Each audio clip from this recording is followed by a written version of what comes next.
If you would join me in please welcoming David McClaskey. He leads us this morning.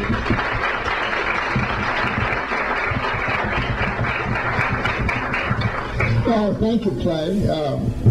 He already told you my motivation, so and I very much appreciate you being here. And probably something that Mayor Phillips will be very proud of is I get to learn from the very best in the country, and it's kind of phenomenal when the very best in the country is based right here in Kingsport. So I'd like to introduce, I'm going to share a story, but it's really not my story. So let me introduce you the originators of the story itself. Powell Barger, the founder of PALS, and Tom KOSBE. Could you raise your hand or stand up?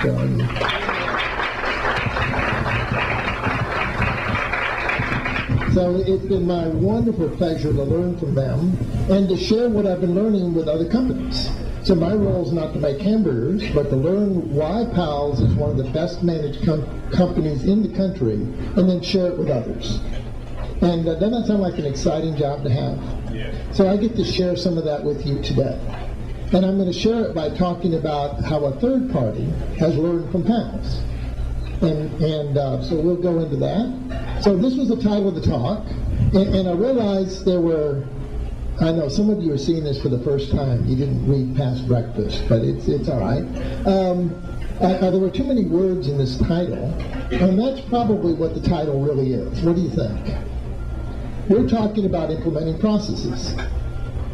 And how many people are interested in implementing processes in their business? Okay, most of you. I got to thinking, why? Why would you be interested in implementing processes? And I thought I would illustrate it with a small video. So let me show you a small video. It's not the right season, but it's the right topic.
I've often wondered what that said in German, but I can't imagine it's nice.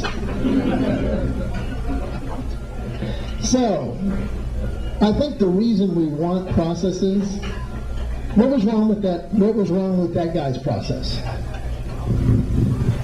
We're pretty good at scraping cars, didn't have the right equipment, good effort, like a lot of our people do. They really put forth a lot of effort and work with whatever we give them.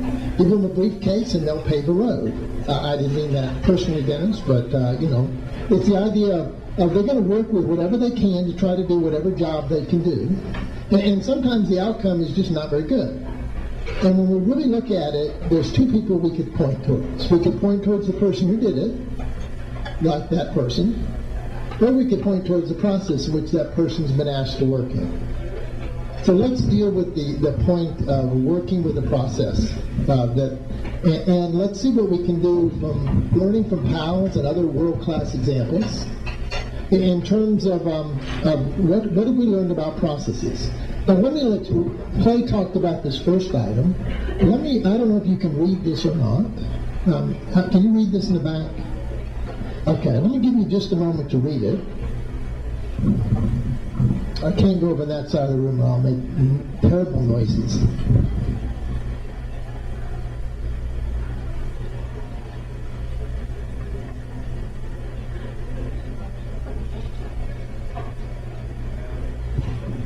Now, is there anything in that list that sort of interests you? That maybe you would like it to be said about your company? I can tell you number 5 is my personal favorite. How about training people to do the job right 100% of the time?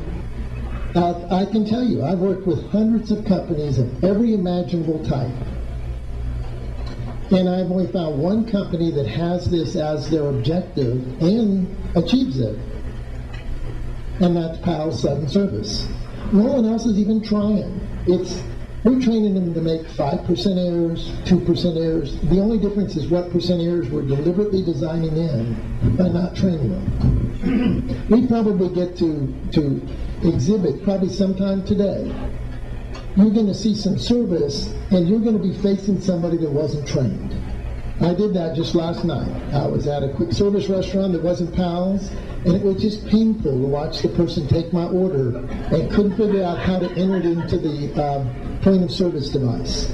And you could tell, just like that guy that was scraping the cars, she was trying as hard as she could. And she knew she was going too slow. She knew the line was backing up. And I felt so bad for the person. Because I'm going, she's working for a company that doesn't bother to train people. Okay, 50%, we're going to train you by making mistakes on the customer. And we're never going to expect 100%. But what I can tell you is that training processes are capable of getting 100% right 100% of the time at 100% volume if that's what you decide to have your training process target. And it will never be any better than what you targeted at. So PAL's targets it at 100%, and if I were to ask Pal and Tom why do they do that, what kind of answer do you think I get? You think they're just excessive? Now I can tell you their training process, notice the word process we keep using, doesn't actually cost any more than the kind that produces lots of defects. So they get that, but they don't have to pay a lot more for it. Probably don't pay any more for it, probably save money. Because you have less errors, you have less turnover, because they have a training process that's designed to do that. And why? Their mission is to delight customers in a way that they'll come back, and you can't do that if you give people wrong orders. You can't give people right orders if some of your people aren't trained to do it right. So it's just simply a matter that I can't get right orders unless I train my folks to do their job 100% right, 100% of the time, at 100% volume.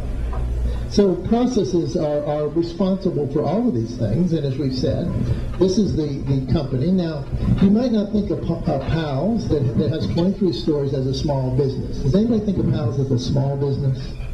Compared to an Eastman, it might be. But you have to kind of think about, in 1980 there were only 3 PAL's. Is that about right? In 1980 there were 3 PAL's stores?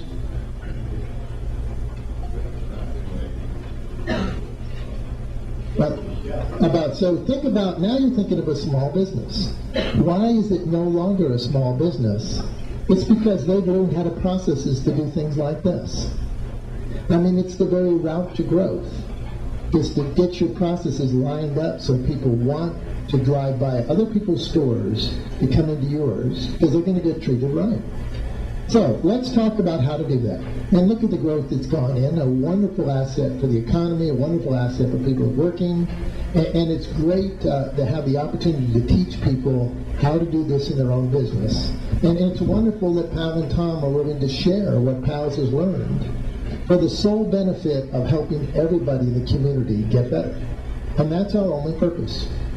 We're all within 80 miles of Kingsport, so we're all within this geographic area. Let me show you a 2-minute video on PAL's. This was made in 2006 when PAL's won the State Quality Award for the 2nd time. So it's a little bit out of date, but most of it's current except some of the numbers.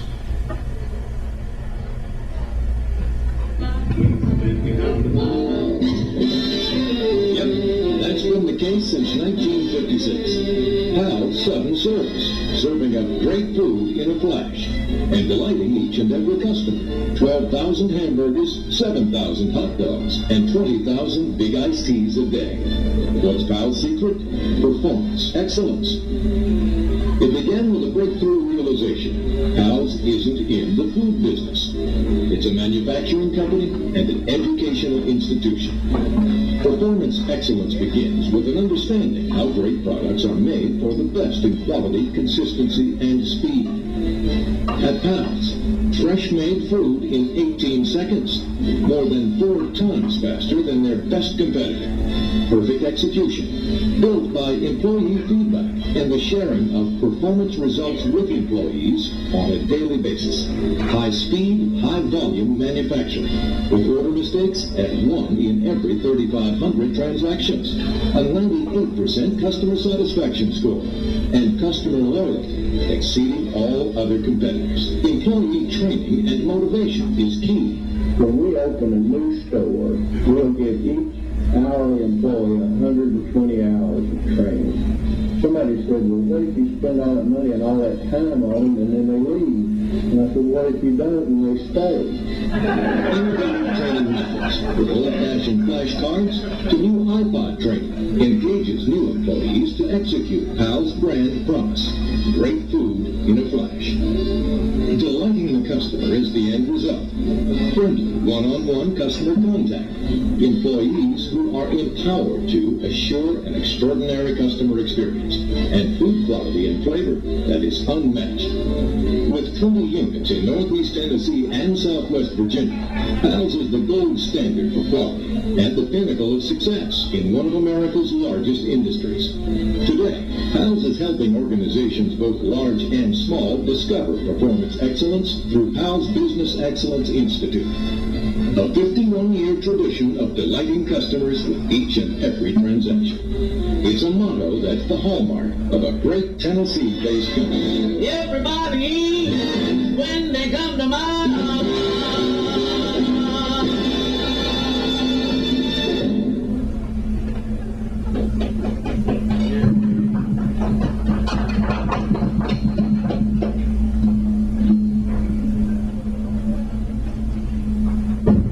And I do think well worth applause, and applause for Tom and Pal and the wonderful organization they put together. So let's share some of the secrets. Now, what I hope you establish from that is their processes work pretty effectively. Now, that's awfully nice, and if you're a customer, how many people are a customer of Pal's? Very good. And that's nice from a customer viewpoint, but right now we're talking about a different viewpoint. We're talking about the viewpoint of your organization. So let's see what we can learn from Pal's so that we can make our processes better. These are some of the statistics you heard in the video. Their turnover is half what the industry is. So very satisfied customers, very good business growth, all because you have good processes. Of course, not just my opinion. They're one of only 2 restaurants to win the Malcolm Baldrige National Quality Award. K&N Management, who Clay mentioned was also a Pal's BEI customer, is the second one. And I'm going to skip over this stuff real quick. This is noteworthy. A&W in Canada, who's based in Vancouver, so way on the West Coast, has done a lot of training with us. And has actually increased their sales about $50 million a year by changing some of their processes based on what they learned from Pal's. So I'm going to go to a whole different industry. Let's talk about convenience stores. How many people have shopped at a Roadrunner convenience store? Okay, there's 92 of them in the area. Brian Royals is the president of Roadrunner. They've been a BEI customer for the last 2 years. And this is what they've done with it. Because I think somebody very wisely said, well, it's very nice that Pal's is an outstandingly managed company, but it doesn't do me any good unless I can learn from them. Doesn't that make sense? So let's talk about somebody who learned from Pal's, not necessarily Pal's itself. But what they learned is what makes Pal's processes so good. And we're going to actually give you a recipe just to kind of orient the process. Nobody's interested in processes, really. They really want the outputs, right?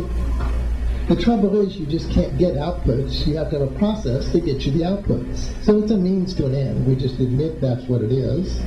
And we're going to talk about our Plan, Do, Check, Act model. How many people have heard of Plan, Do, Check, Act?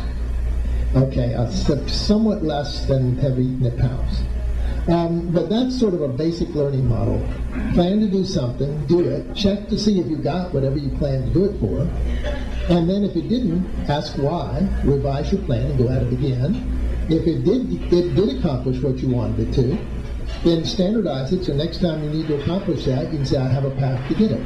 So we're going to give you a recipe for improvement, for improving processes based on world-class practices. That sound fair enough? Now, to try to minimize paperwork and keep it green, instead of handing out stuff, what we're going to do is if you'll give us your email, we'll send you a copy of it on one page. That sound fair enough? So you don't even have to print it out in a hard copy. We'll email it to you. And all you have to do is get your name, your company name, your email to Clay. And if you'll do that, a business card will do fine. A napkin that's not too messed up will be fine. I'm not sure I've ever seen anybody do it in fried chicken, but it'll work. So we'll give you the model. So let's talk about implementation process. Now, the other thing about this process is we taught the principles, but this process was developed by working with Roadrunner. We basically implemented a number of processes that they implemented, and then we said, what was the pattern? What did you really learn? How can you consolidate what you had learned from PALS? And so here's the plan we're going to have, and this is what's going to be in the one-page handout. So let me just sort of take you through the steps, but I wanted to kind of have you rest easy, that you don't have to memorize it. I figured that's a little too much. I figured this is the digestion period of the meeting, but I was going to give you something to chew on anyway. Now, how's that for an analogy? And I'm hoping you won't choke on it. But if you find it distasteful, just don't ask for seconds. And if you like it, then ask for seconds, and we'll send you the sheet. And then if we can help you use it, that's fine. But if you use it on your own, that's great too. So let's talk about how do you really get processes to work? Build in world-class practices to do it. First thing, you have to line it around something that's important. So it's got to be an opportunity that you want to close. If it's not worthy of closing, why would you put any time, effort, and energy to it? So the first thing is, this is something we really want to close. Errors, defects, things that will affect your future business, your money, your costs. Then you need to find the specification for the output. Now you'll find almost everybody does this to some extent, but the extent to which they do it is far inadequate to really do the job well. It's like you tell your kids, I'd like you to do better. Isn't that great guidance for their life? Do better. Try to stay out of trouble. I mean, this is just wonderful guidance. It's totally useless, and that's the way we design most of the specs for our processes. Try to get out there and not make mistakes. What you're going to find is we're going to suggest that you outline the process in a great detail. And it has to start with, what is it you really want to get out of it? And I'll show you some examples of this from Roadrunner. Then you need to develop and standardize it. This is a fairly key thing. A world-class practice it is management's job to describe the steps for the process out, not the employee's job, by the way, but management's job. And I know in a small business, sometimes you're management, and then you turn around and you become the employee. So I mean, it's which hat you're wearing. So that if you follow these steps, your output will be right. So if you can't give them written instructions and say, follow these steps, we'll teach you how to follow the steps, but follow the steps. If you follow the steps, it'll be right every time. The big PAL you ordered will be exactly how you wanted it every time. Because we don't have them guess at which steps to use. We tell them precisely what steps to use.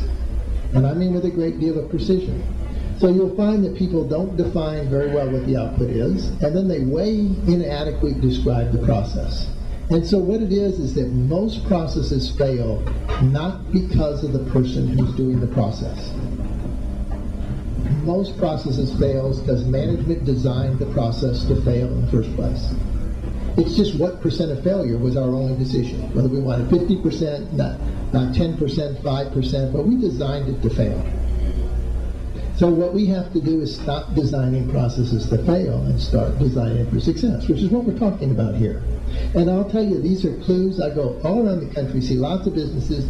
You rarely see processes defined well enough that anybody can actually follow the instructions and get the process right. And I will tell you, if you work at PALS, if you follow the instructions, the process will be right. Every time, no matter what you're ordering.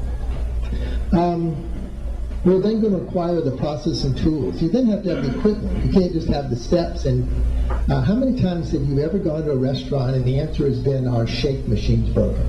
Does anybody have that experience? It doesn't do any good. Or you go to a hotel and our computers are down. It really doesn't do much good to have a great process and then not have the equipment that's needed to support it. So you've got to have the equipment that has the capacity, the capability, the reliability. So you've got to spec the right things in that are going to meet these requirements. So now you have the steps, you have the equipment. You then need to develop the training. And what's the training standard if you're really going to be world class? What percent of the time are you designing the training for them to be able to do it right? 100%. It would thrill me to no end. My personal crusade is I would just like companies to try. I can't get anybody to even say that that's their target. They laugh when you say that. Would you have your training to be 100%? They go, oh, you've got to be crazy. So you've designed a certain percent errors in for every job. And it compiles.